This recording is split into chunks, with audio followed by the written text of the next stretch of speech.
Muito bem-vindo, obrigado e fica à vontade. Obrigado. Bom dia a todos.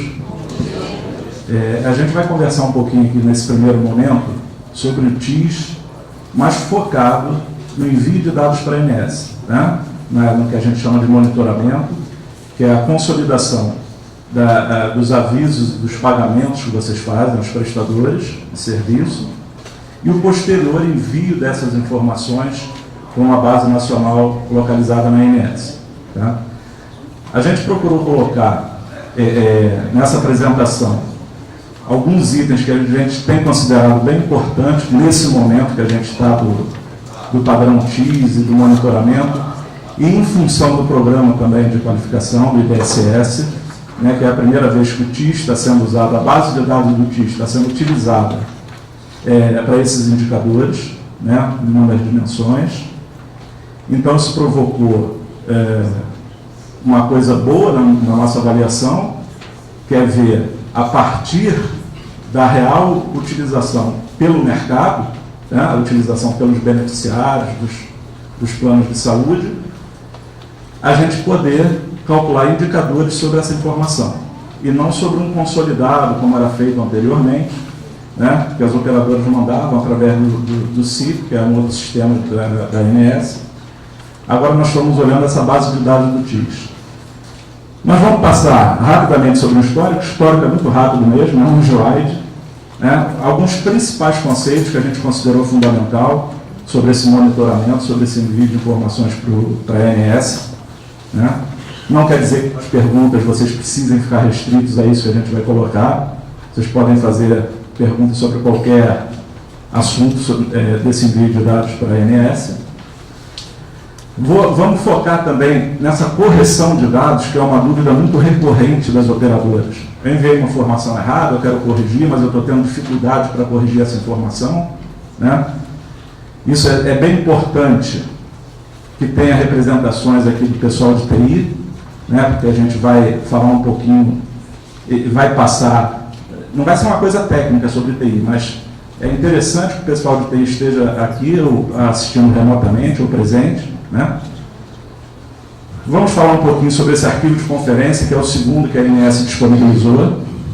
O que é isso, como é que está sendo trabalhado isso. Alguns pontos de atenção para a odontologia. Essa apresentação, né, a gente usa também para a área médica, né, para a medicina, não só para o odonto. Aqui a gente ficou basicamente com um ponto de atenção que a gente gostaria de chamar para a área odontológica. Falar rapidamente o COPIS, como é que a ANS chega a isso tudo, para quem não conhece, né? Tem gente aqui que é inclusive representante de vocês no nosso comitê de padronização. Né? E rapidamente, no quesito do CIB, falar sobre o Cartão Nacional de Saúde, que também é muito importante para o cálculo dos indicadores do IBSS. Tá?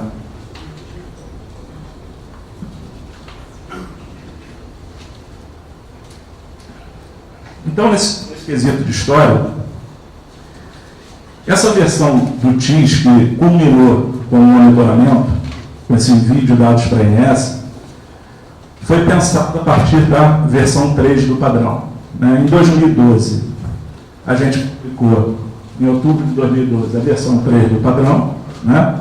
Que é a RN 305 de 2012, fazendo várias melhorias no padrão e aumentando o escopo desse padrão.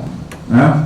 O grande objetivo do padrão, né, desde o início, eu particularmente entrei nesse projeto em 2011, mas esse projeto começou em 2007 na ANS.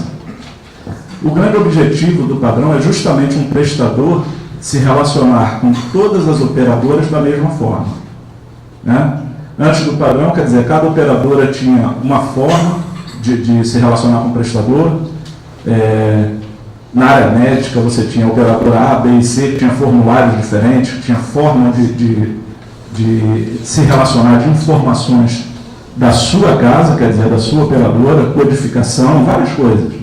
E o objetivo maior do padrão, na época, era justamente acabar com essa diversidade de forma de se comunicar entre prestador e operadora.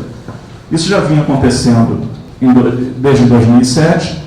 Em 2012, a gente procurou uma abrangência maior do padrão. Aumentou a quantidade de mensagens padronizadas na troca entre prestador e operadora. Né? E aqui a gente está chamando a atenção que a gente tem 6 anos, a gente já completou 6 anos da publicação desta versão. Né? Claro que a versão vem sofrendo aprimoramento de lá para cá, tem a versão 3.1, 3.2, né? Estamos na última 3.3, 30303 para ser mais exato. E, quer dizer, o mercado, vocês, prestadores, já convivem de alguma forma com essa versão desde essa época, desde outubro de 2012. Em setembro de 2014, 2 anos depois, começou a obrigatoriedade do envio de dados para a ANS. Né? A gente publicou, dando um prazo grande para as operadoras se adequarem, né? Porque haveria necessidade de desenvolvimento na área de TI. Né? Você tem que pegar a sua base de dados, do seu sistema de gestão e gerar arquivo no formato determinado para envio para a ANS. Né? Então, em junho de 2014, isso começou de forma opcional, ia servir de teste tanto para as operadoras quanto para a própria ANS. Tá? E foi até um prazo curto, a gente poderia ter começado antes de junho de 2014, esse envio opcional, para as operadoras poderem se preparar, e a própria ANS também. A ANS, na época, fez um esforço muito grande para se preparar para receber esses dados. A gente teve que aumentar a capacidade de link para transmissão, capacidade de história de armazenamento dos dados, a forma de se comunicar com as operadoras. A gente teve que fazer muita coisa, e as operadoras, o que teriam que fazer, o desenvolvimento dessa aplicação para gerar esse arquivo para a ANS, e principalmente, e aí que muitas operadoras pecaram na nossa avaliação, preparar a aplicação de gestão da operadora para ler o arquivo de retorno que a ANS gera depois do processamento. Né? Muitas operadoras, na época, não se prepararam para esse retorno. E aí, com o tempo, foram se perdendo para saber o que foi incorporado na ANS, o que não foi, quais foram os problemas no envio de informações. E aí, a gente vai falar lá na frente desse arquivo de conferência que teve esse objetivo, de mostrar para vocês o que está incorporado na ANS, de tudo que vocês mandaram até então. E chamando a atenção que a gente já está há 4 anos nesse...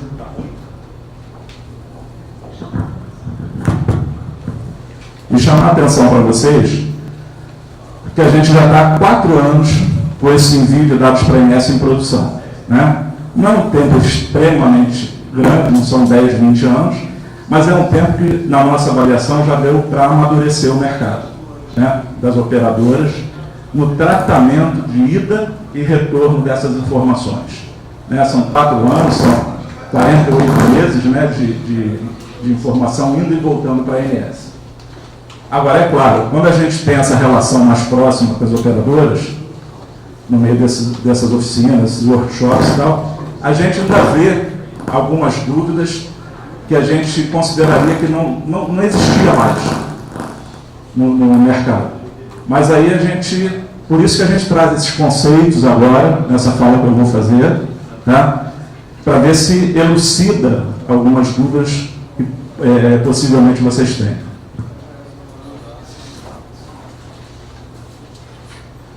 O primeiro conceito que a gente vai trazer é o de lançamento, que a gente chama de lançamento, né, e posteriormente de guia. Né? Vocês têm o costume, vocês recebem a cobrança do prestador de uma guia, através de uma guia, né, informatizada, um arquivo. Muitos prestadores do setor de vocês fazem isso até através de um portal, com um sistema próprio de vocês. Né? Nem todo prestador gera um arquivo XML para mandar para vocês.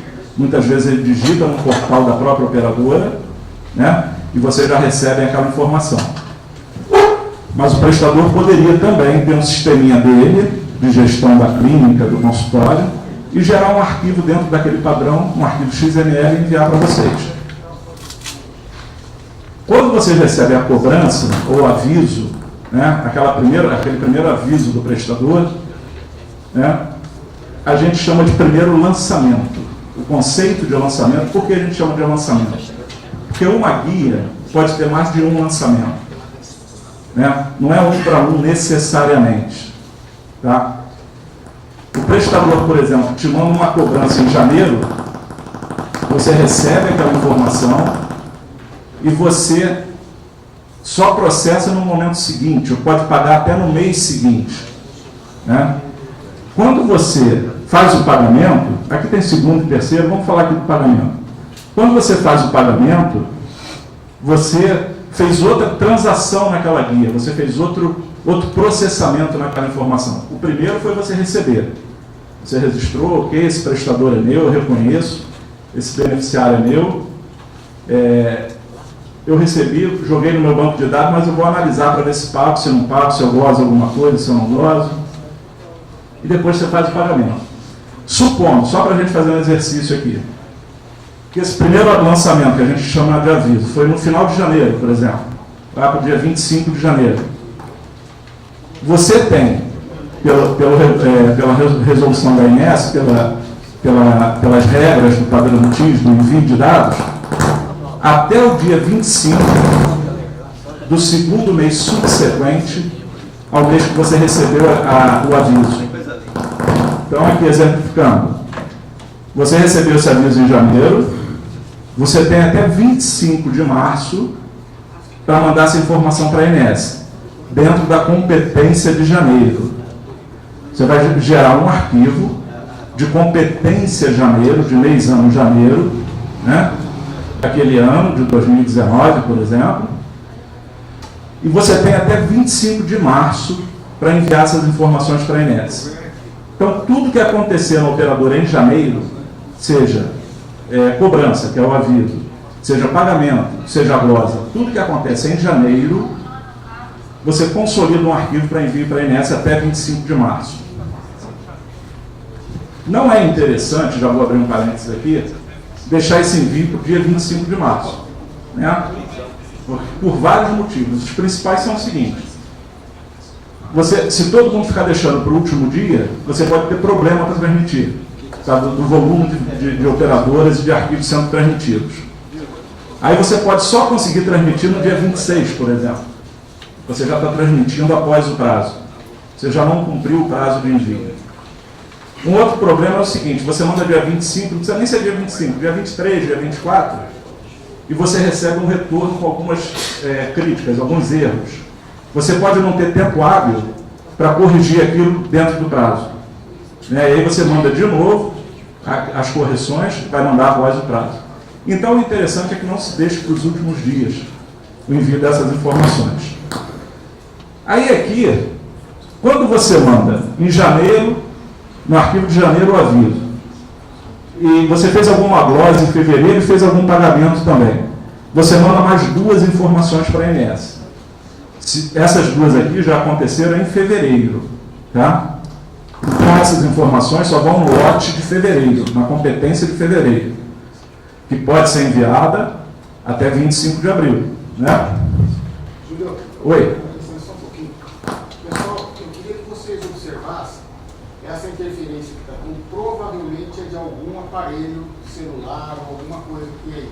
Então, aquele que vocês perceberem que a interferência coincidir com algum movimento do celular, precisa desligar o aparelho, senão a gente não vai conseguir. O meu não está nem aqui. Tá, vai saber. Então, esses lançamentos vão chegando na INSS. Chega um momento que a INSS precisa formar a guia, né? Porque você pode, na odontologia, não é tão comum ter muitos lançamentos para uma mesma guia. Mas na internação, na área médica, por exemplo, você pode ter diversos lançamentos, né? Porque uma internação pode ser composta por várias guias e cada guia pode ter diversos lançamentos. Mesmo que na odontologia seja mais simples, o conceito é o mesmo. Tá? O mesmo conceito para todo mundo, é o tal padrão, né? Então, você enviou o aviso que você recebeu, depois você envia, vamos simplificar, o pagamento no mês seguinte. A INSS vai juntar essas informações e aí se informar uma guia, aquela guia. E aí aquela guia tem todas as informações de pagamento, de glosa e de cobrança. Como é que a gente junta, na verdade, como é que a gente reúne, na verdade, esses diversos lançamentos de uma mesma guia? Através disso aqui que a gente chama de chave do lançamento, né? A chave do lançamento é composto pelos seguintes campos. Aí mais para o pessoal de TI, mas mesmo sem ser de TI, dá para entender o conceito. Pelo número do registro da operadora, na ANS, a identificação do prestador, que pode ser CNPJ, CPF ou CNES, a numeração da guia. A gente tem aí, a gente pode ter 3 números de guia: guia do prestador, guia da operadora e número de reembolso, quando for o caso de reembolso. E aí tem aquele campo ali em vermelho, chamado data de processamento. É ele que diferencia entre os vários lançamentos de uma mesma guia. Porque até aqui, todos os lançamentos são iguais para aquela guia. É o mesmo número de guia, a mesma operadora, o mesmo prestador, é tudo a mesma coisa. Mas a data de processamento para cada lançamento desse é diferente necessariamente. Tá? Então é importante. O que é essa data de processamento? Qual é o conceito dela? É a data que você fez alguma ação em cima daquela guia. Eu recebi a guia dia 15 de janeiro, coloquei no meu banco de dados. A data de processamento é 15 de janeiro. Eu fiz um pagamento 5 de fevereiro, registrei no meu banco de dados. A data de processamento é 5 de fevereiro. Eu fiz uma glosa 20 de fevereiro, registrei. A data de processamento é 20 de fevereiro. Então é importante que vocês, operadoras, tenham esse conceito no banco de dados de vocês, no banco do sistema de gestão da operadora. Porque lá na frente, quando a gente for falar de correção dos dados, se você não tiver o controle desse campo, você não consegue fazer a correção dos dados. Você tem que saber a chave. A correção do dado é feita por lançamento, não pela guia consolidada. Tá? É feita por lançamento, da forma que você envia para incluir. Tá? Pode deixar para o final? Pode ser?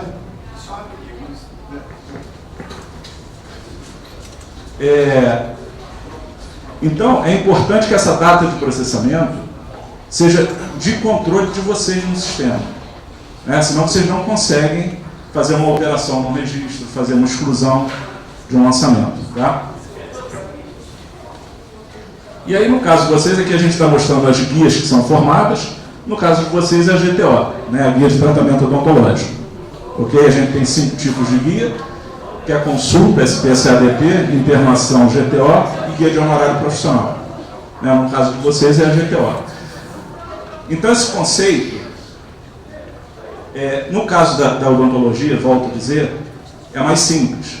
Mas é importante que vocês entendam isso. Por quê? Porque a forma de você dialogar com a ANS é através de 2 lançamentos. Pode surgir uma pergunta.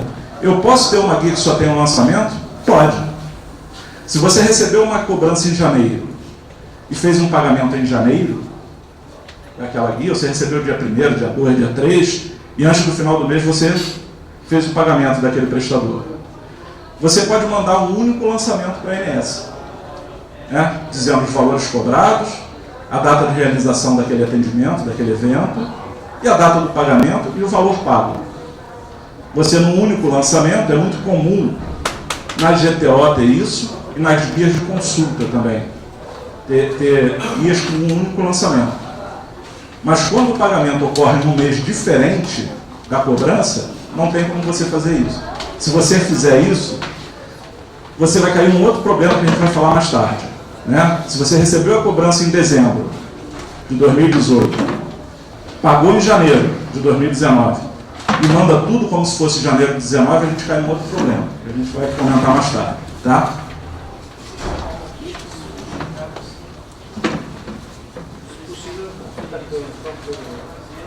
E aí vem o outro conceito, que é o conceito de evento. Né? No caso da guia de tratamento odontológico, volto a dizer, é bem mais simples do que internação, SADT e alguns outros. No caso da GTO, nós temos um conceito lá no sistema, no padrão, de GTO principal. Pode ocorrer de um prestador te enviar uma cobrança, uma guia de tratamento odontológico, e depois chegar outra cobrança se referenciando a essa. Existe um campo lá na guia de vocês, que é o número da guia principal, né, do GT1. É pouco utilizado por vocês, mas é utilizado. A gente tem lá no conjunto de informações de vocês um percentual que aponta para uma guia principal, né? Quando acontece isso, o que a gente faz? A gente cria o evento. O evento é apenas uma guia ou a junção de mais de uma guia. A guia, voltando, é junção de lançamentos. A guia se compõe por um único lançamento ou um conjunto de lançamentos. O evento é composto por uma única guia ou por um conjunto de guias. Tá? No caso da odontologia, tem alguns casos no nosso banco de dados. E aí eu queria chamar a atenção pelo seguinte. Eu temo, pelo que a gente andou analisando e conversando com operadores, que essa informação tenha sido dada inadvertidamente. Não havia uma guia principal amarrando a outra e por algum problema o prestador ou a operadora mandou para a gente esse campo preenchido, apontando para uma outra guia de tratamento odontológico. Por que eu estou dizendo isso? Porque muitas vezes no banco de dados não tem essa outra guia. A gente aceita, a gente recebe a guia, tá, que aponta para uma outra guia. Vamos dar um exemplo. Você tem a guia número 1000. E na guia número 1000, você diz que a guia principal dela é a número 2000. Aí eu vou procurar no banco de dados da ANS, não tem a guia número 2000. Tá? Não é considerado um erro que a gente rejeite a guia. Não, a guia está lá com a gente. A informação está lá com a gente. Só que na hora de formar o evento odontológico, e aqui uma informação importante, todos os cálculos dos indicadores do IDSS são em cima de evento. Não são em cima de guia nem de lançamento. A gente olha o evento odontológico, internação, consulta, a gente sempre olha para os eventos, que é tudo já formado. Então tem essa cascata. Lançamento, guia, evento. Quando o indicador é calculado, nós estamos olhando para o banco de eventos, né? Então, é interessante que essa informação esteja fidedigna, quer dizer, você aponta para uma guia principal e ela não existe, pode ser que fique faltando alguma informação no evento, se é que ela deveria existir. Né? Alguma guia você pode ter mandado para a ANS, teve alguma crítica, ela não entrou e você não tentou mandar de novo, você não tentou corrigir aquela informação. Né? Ou, ainda, você não mandou aquela guia, nem tentou mandar. Então, aquele evento pode estar faltando procedimento naquele evento. E aí pode ser um procedimento que vai influenciar diretamente no indicador. E como ele não foi, ele não entra no indicador. Né? Então, é importante esses três conceitozinhos de lançamento, é a forma de você conversar com a ANS, a consolidação em guia e a posterior consolidação em evento. Né? Inclusive, aí já um parênteses aqui para vocês, esse evento é que a gente começa esse ano a enviar para o Ministério da Saúde. O Ministério da Saúde vai ter uma base nacional de atendimentos do setor público, né? Atendimentos do SUS, e vai passar a contar com os atendimentos também da saúde suplementar, do setor privado. Então, acho que o Brasil vai conseguir, dentro de alguns anos, poucos anos, ter uma base de dados de atendimento à saúde do país extraordinária. Né? Eu, particularmente, trabalhei nessa primeira do SUS, né, na década de 90. Construímos essa base nacional de atendimentos da área pública e estamos construindo essa base de atendimentos da área suplementar ou privada. A única coisa que ficaria de fora ainda para a gestão da saúde no país seria aquele atendimento privado-privado, que a gente chama. Quer dizer, a pessoa que vai lá no consultório paga e não tem nem reembolso. Né? Ela não usa plano de saúde, ela vai lá e paga seu atendimento e isso não fica registrado nem na ANS, nem no Ministério da Saúde. Mas o percentual é muito pequeno. Né? Mesmo quem é milionário hoje tem plano de saúde. Ele não quer bancar uma internação, ele não quer bancar Ele banca consultas, banca alguns exames e tal, mas o percentual é muito pequeno. Então é muito interessante que a gente, dentro de poucos anos, vai ter essa base consolidada em todo o país.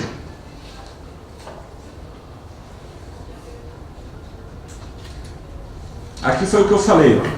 Caso a GTO principal não esteja incorporada no banco de dados da ANS, o evento será formado apenas com uma guia, com aquela guia que apontava para uma guia principal. Então só vão ter os procedimentos daquela guia, né? Pode estar faltando alguma coisa naquele evento, pode estar faltando informação naquele evento, tá?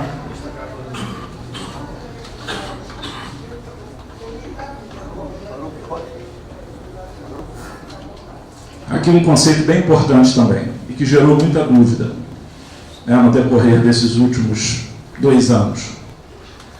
Guia pendente. O que é guia pendente? Né?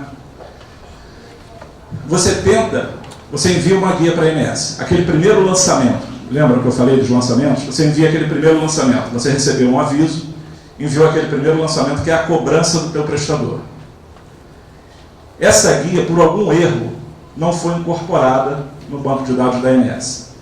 Então você vai receber no arquivo de retorno que a ANS gera, por que aquela guia não foi incorporada. Qual o campo que deu erro, qual o código do erro. Né?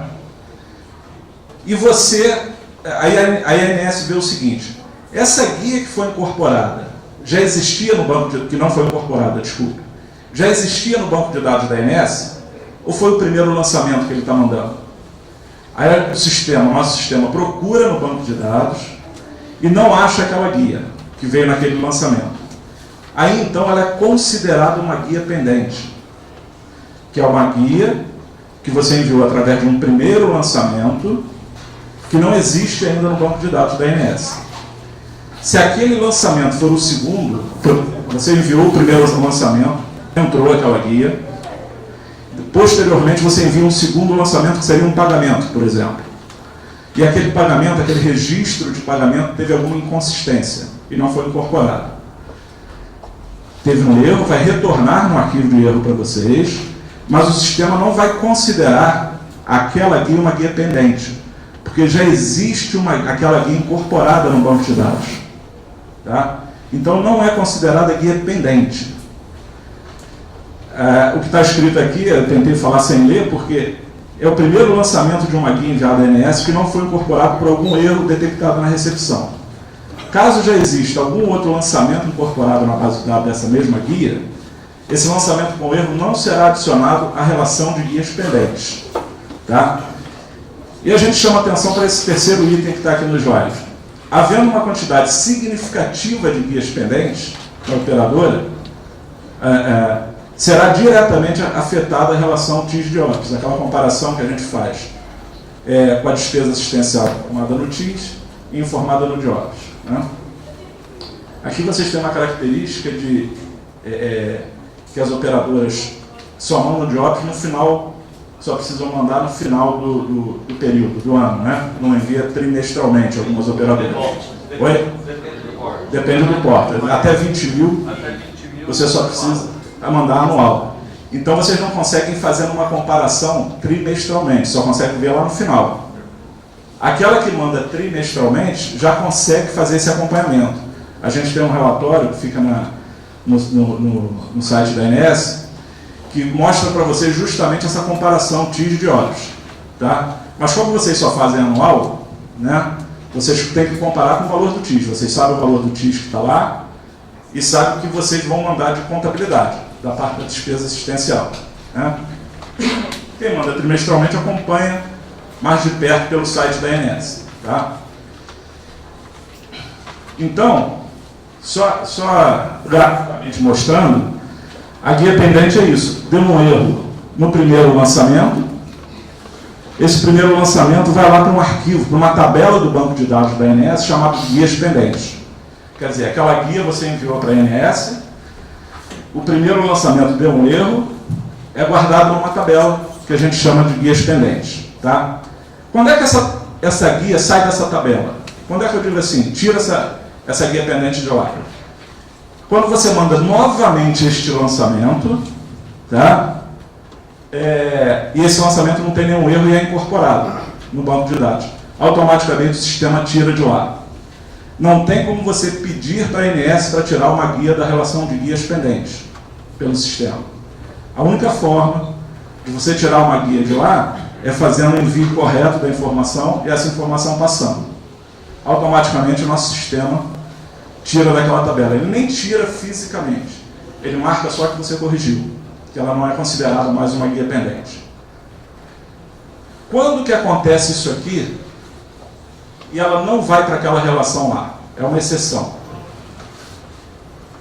Quando o erro que é identificado nesse lançamento aqui se trata de erro em um dos campos-chave.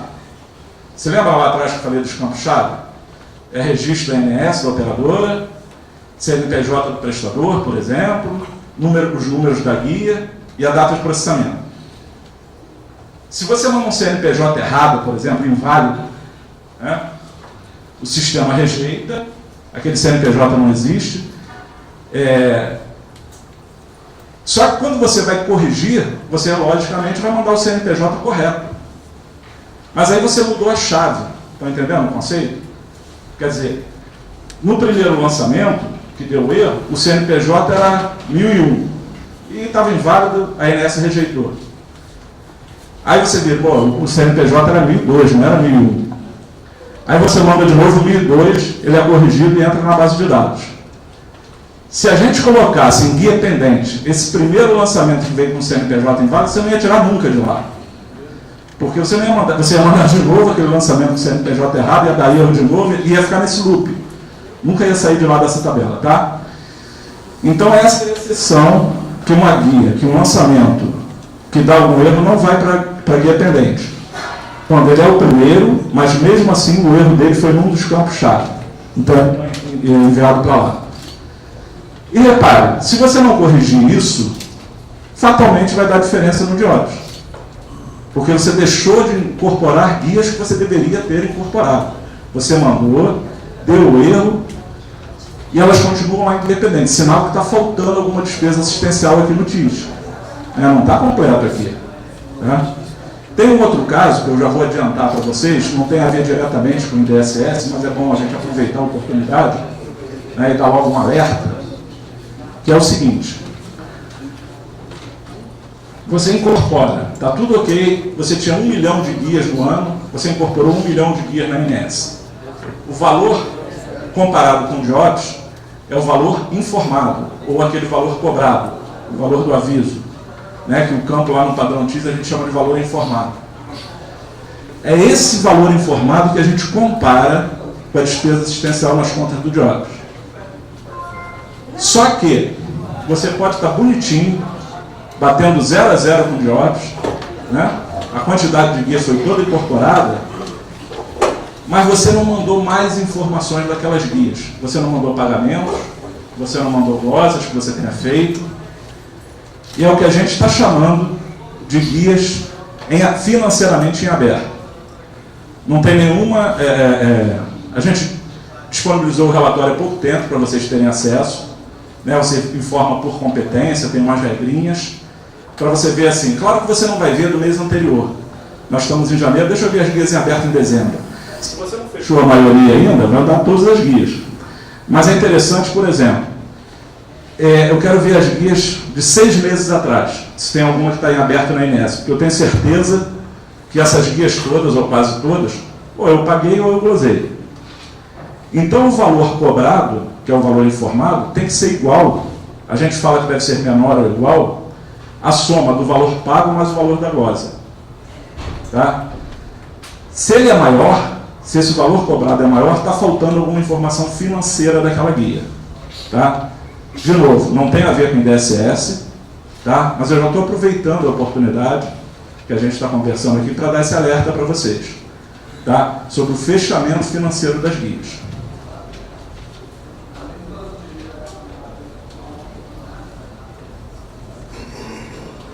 Esse relatório é o relatório de incorporação de dados que vocês têm acesso também. Eu peguei um para exemplo de um monodonto, tá? Sem identificar qual é. mas é um relatório com dados reais, tá? Ele mostra mês a mês. Alguém aqui não conhece esse relatório? Todos conhecem, então, o relatório.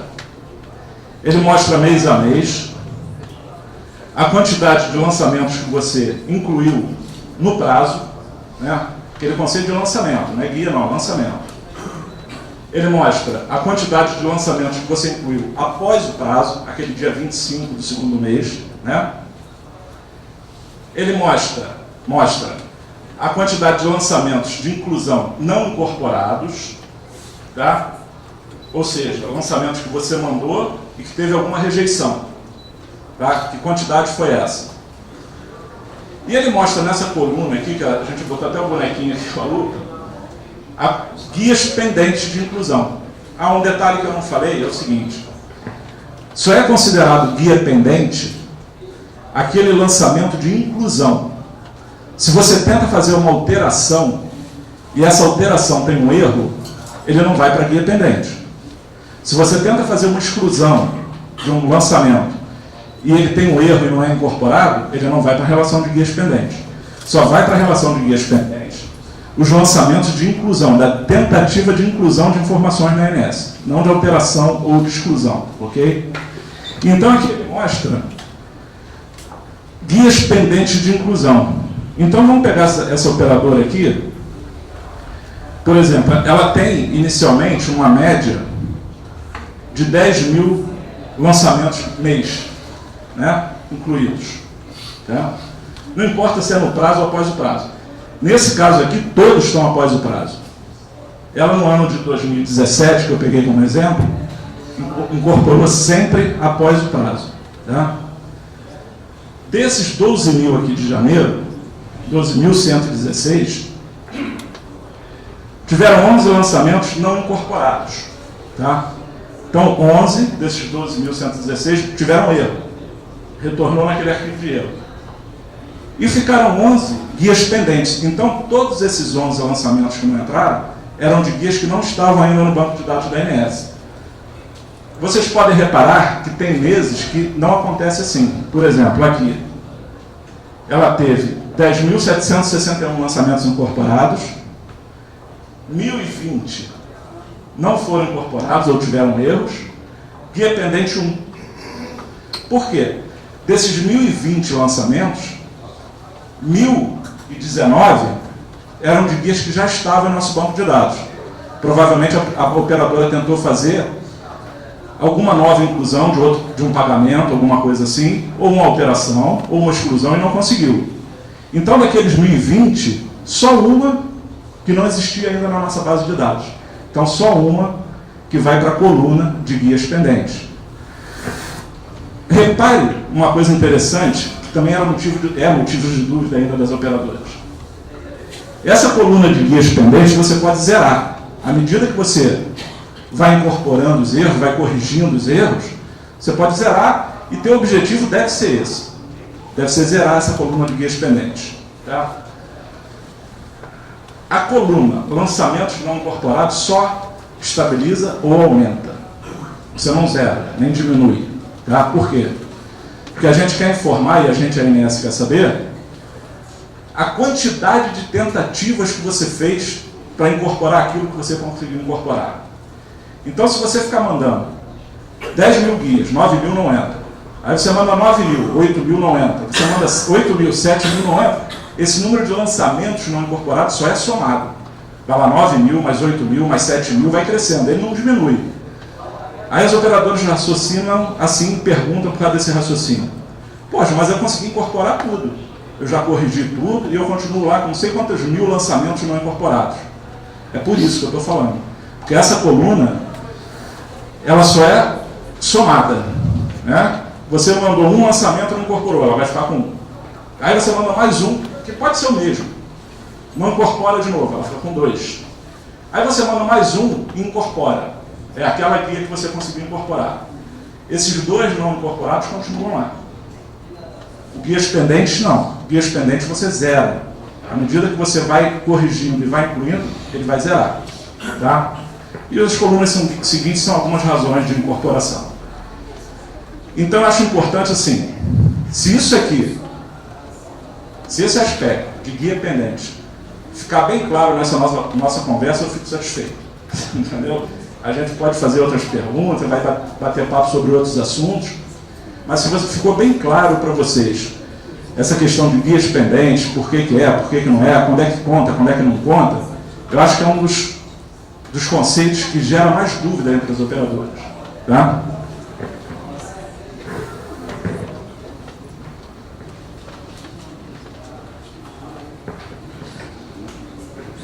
Como é que a gente corrige as informações? Né? Você tem 3 tipos de lançamento que a gente chama, já comentei sobre isso. Lançamento de inclusão, alteração ou exclusão. Né? Você corrige fazendo uma alteração ou uma exclusão, se for o caso. Tá? É claro que quando você altera um conceito simples, independente de ser de TI ou não, é claro que você só altera algo que já existe. Você, se mandar um lançamento de alteração de uma guia que não está na INS, vai te retornar um erro. Tá? Eu estou tentando alterar a guia número 1000 e essa guia número 1000 não está na INS. Ele vai te retornar um erro que ele não achou aquela guia. A mesma coisa se eu tento excluir um lançamento de uma guia que não está lá. Tá? Aqui o conceito importante é o seguinte: a correção é dada por lançamento e não pela guia consolidada, muito menos pelo evento. É dada por lançamento. Aí, volto a repetir. Você tem que saber aquela data de processamento de cada lançamento. Tá? É isso que eu falo aqui, o conhecimento da chave de acesso, que são aqueles campos que a gente mostrou lá no início. E aqui outra observação importante. Há casos de que, para realizar a alteração dos lançamentos incorporados, deve-se primeiramente excluir esses lançamentos e depois incluí-los. Por que acontece isso? Pelo seguinte: você manda um lançamento para a INS de uma guia com 5 itens, 5 procedimentos na guia. Esse lançamento é incorporado, essa guia é incorporada. Aí você manda um pagamento, por exemplo, de um item só daqueles 5, teoricamente. Só que você manda um código que não existia no primeiro lançamento. Você mandou lá o código do item, código do procedimento 1, 2, 3, 4, 5. Depois você manda um pagamento do procedimento de código 6. Esse código não estava lá no teu primeiro lançamento. O sistema vai te dar um erro. Vai dizer, você não pode incluir itens nos outros lançamentos. O primeiro lançamento é o básico da guia. No primeiro lançamento, tudo que aconteceu tem que estar lá. Tá? Se você errou o primeiro, se você deixou de enviar um código de procedimento, de item, você tem que excluir esse primeiro. Só assim que você consegue corrigir. Você exclui esse primeiro e manda ele de novo numa inclusão com os 6 itens. Aí ok. Aí depois você manda o pagamento do 6º item, porque pode acontecer de você pagar só um item, pode acontecer de tudo, né? E aí, se você não fizer isso, você não vai conseguir mais corrigir essa guia. Você tem que excluir essa guia, incluir com os 6 itens e depois mandar o pagamento daquele item que você pagou. Tá? Isso também gerou muita dúvida. As operadoras ficavam tentando mandar 10 vezes a mesma guia e voltava 10 vezes. Porque não tinha conhecimento ou não tinha controle, que a primeira vez houve algum erro no envio, e mesmo com esse erro, a guia foi incorporada no banco da ANS. Tá? Então a gente fica comparando. Você mandou um segundo lançamento com um item que não está aqui, a gente rejeita. Tá? Uma outra coisa importante para falar para vocês é o seguinte: os códigos de rejeição, muitas vezes, são utilizados para mais de um campo. Existe um código de rejeição, isso é para quem está mais habituado com olhar o arquivo de retorno e tal, chamado indicador inválido. Que ele necessariamente não é usado só para um campo da guia, pode ser usado para mais de um campo. Tá? Então você tem que analisar o erro de acordo com o campo que ele está afetando. Para isso a gente disponibiliza uma planilha no site da ANS, que tem o código do erro, o código do campo, qual é o erro, qual é o campo, e uma explicação dizendo por que dá aquele erro. Tá? Para ficar mais claro para vocês como que eu corrijo aquele erro. Nesse exemplo que eu dei para vocês, por exemplo, ele vai estar lá dizendo: esse erro pode acontecer por isso, e por estar faltando um item na guia inicial que você não colocou e está tentando colocar agora. Então, talvez fique mais claro. Quem não conhece esse arquivo, que é uma planilha, né, é bom baixar essa planilha, tá, e ter ao lado de quem trabalha com o sistema e com a análise da informação. Tá? Vamos falar um pouquinho desse arquivo de conferência que a gente disponibilizou agora. A gente disponibilizou... O que é o arquivo de conferência? A gente disponibilizou agora dia 11 de janeiro. Alguém já baixou esse arquivo aqui? Ótimo. Nós disponibilizamos, é um arquivo, nesse caso, dia 11, tá? Com aquele ofício circular aqui, número 1. Esse ofício fala o que é o arquivo, fala a estrutura do arquivo, o layout do arquivo, né? Ele é um arquivo muito simples, é um arquivo do tipo texto, separado por ponto e vírgula, é um tipo CSV, muito comum entre TI e não TI também. Tem muita gente que trabalha com planilha que tem intimidade com esse tipo de arquivo, que você pode ler esse arquivo texto e fazer o trabalho que você quiser, né, no teu sistema, na tua base de dados, na tua aplicação. O que esse arquivo tem? Tem todos os lançamentos, não é guia consolidada, não é evento consolidado, tem todos os lançamentos desde janeiro de 2017 e os recebidos até 21 de dezembro de 2018, quer dizer, pega quase 2 anos de envio, tá? Que estão incorporados na ANS, tá? Que estão lá. É claro que não tem erro aqui, erro não está lá. O que foi rejeitado não entrou. Aqui só tem o que entrou no banco de dados da ANS. Qual é o objetivo, o grande objetivo desse arquivo de conferência, né? Isso foi pedido para a gente no outro corte do IDSS, que era em abril, passou para junho, né, Rosana? Para 30 de junho. Né? Em abril, a gente disponibilizou um arquivo de conferência desse tipo, só do ano de 2017, que era a base de dados para o IDSS. Né? Em função desse arquivo também, que foi disponibilizado no início de abril, a data de corte dos dados já era 30 de abril, estava muito próximo. A ANS prorrogou para 30 de junho, para ter um tempo para as operadoras olharem esses dados e fazerem possíveis correções ou inclusões do que estava faltando. Tá? Agora nós aumentamos o período abrangido. Além de estar passando para vocês todo o ano de 2017, que recai diretamente sobre esse DSS agora, que foi prorrogado para 28 de fevereiro, a data de corte, nós já estamos adiantando o ano de 2018, o que tem do ano de 2018. Tá? Aqui a gente tem informação até mais ou menos outubro de 2018, porque a data limite de envio de outubro foi 25 de dezembro. Então, o que tem uma quantidade significativa de dados é até a competência de outubro. Tá? Mas mesmo assim, a gente está dizendo o que para vocês? O que a gente está querendo sinalizar para vocês? Ok, olhem 2017, veja ainda o que vocês devem corrigir para esse DSS, ano base 2017, mas já olhem 2018. Mesmo que 2018 não esteja com o ano todo fechado, já olhem o ano de 2018.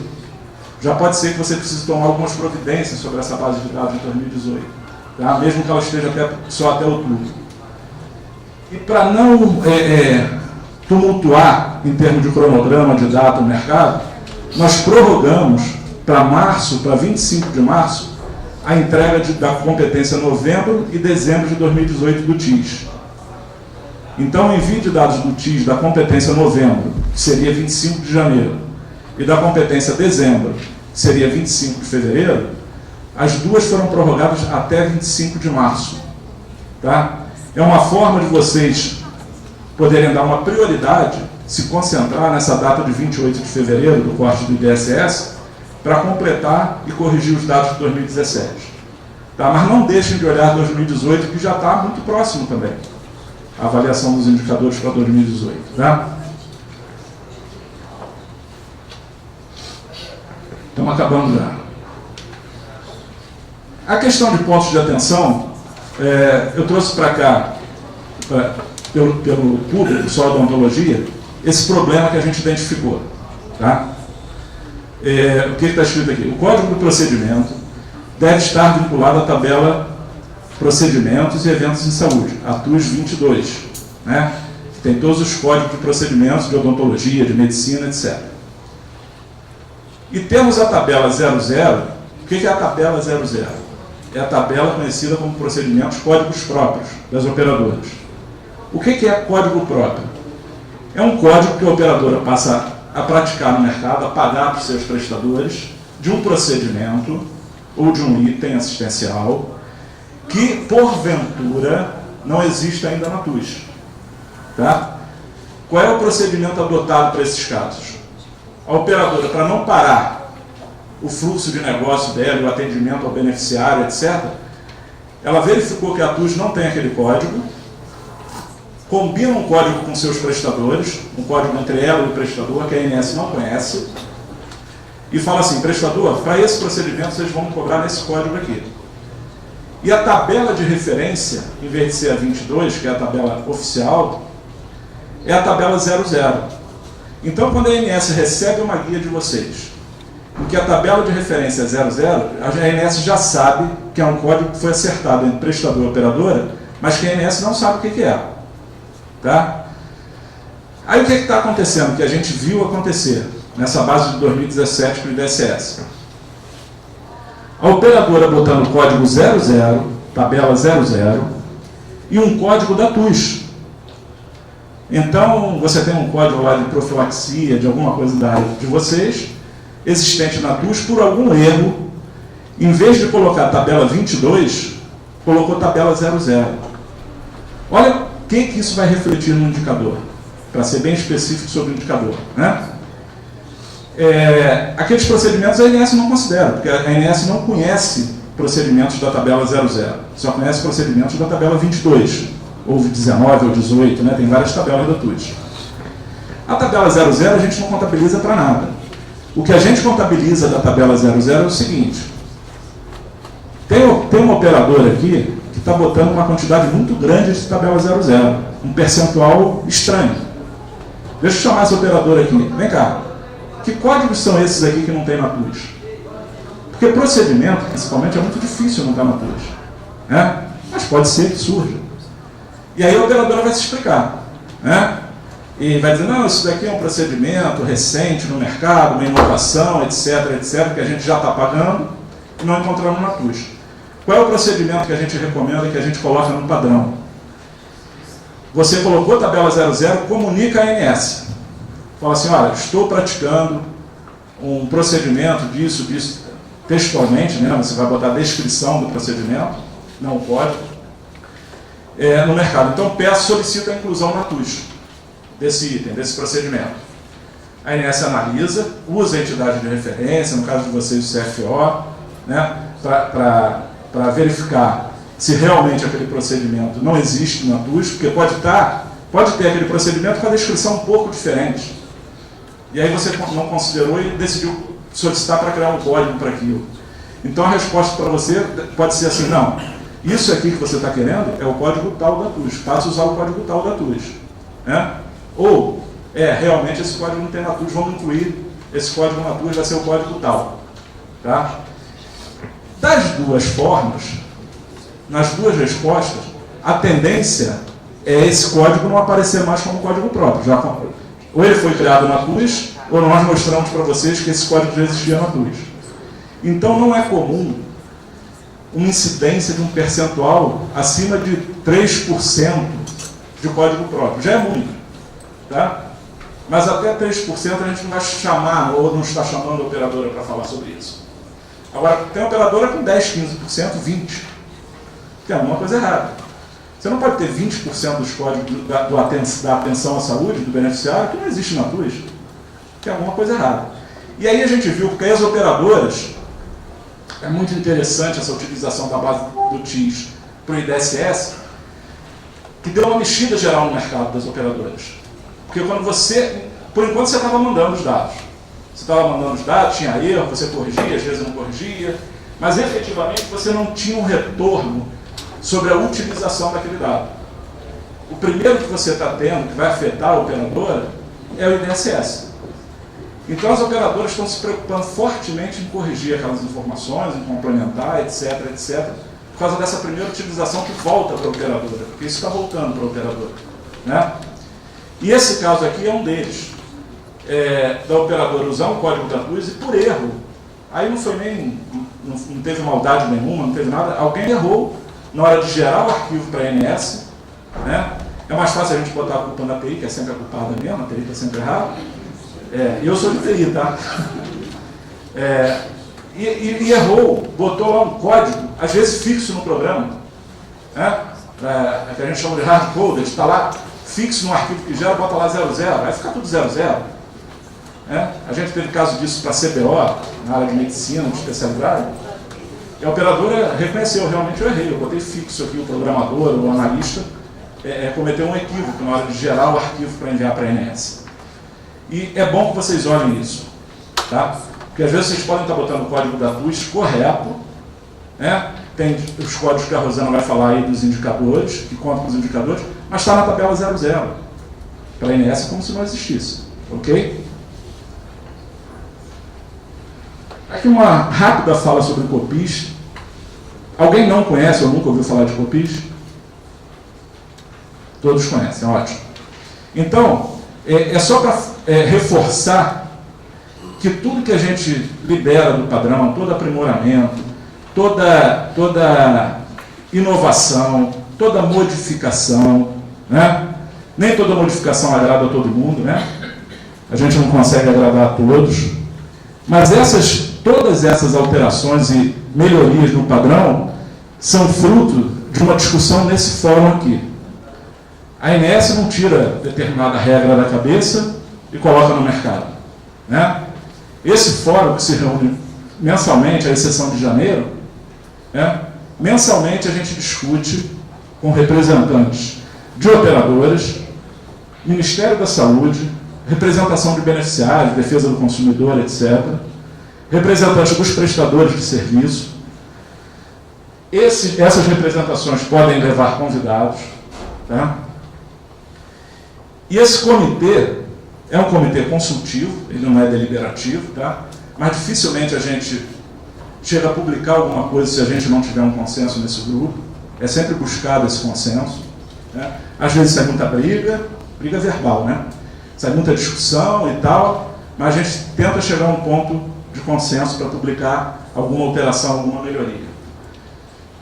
E quando tem assuntos muito técnicos, por exemplo, TI é um deles, o pessoal que está lá representando o COPIS, um ou outro pode ser de TI, mas a maioria não é. A maioria é gestor, é da área de negócio do operador ou do prestador, tá? Então, por exemplo, a gente discutiu nesses últimos 6 meses do ano passado padronização de biometria, de impressão digital, né?